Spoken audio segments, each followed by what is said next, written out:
ഞാൻ വീട്ടിൽ നിന്ന് ഇറങ്ങിക്കഴിഞ്ഞു. കുറച്ച് നേരത്തിനുള്ളിൽ ഞാൻ അവിടെ എത്തും. നീ വീട്ടിൽ നിന്ന് ഇറങ്ങിക്കഴിഞ്ഞോ എന്നെ വിളിക്കണം. ഓക്കെ കാർത്തി.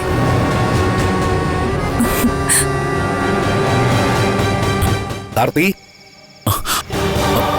മോനെ കാർത്തി.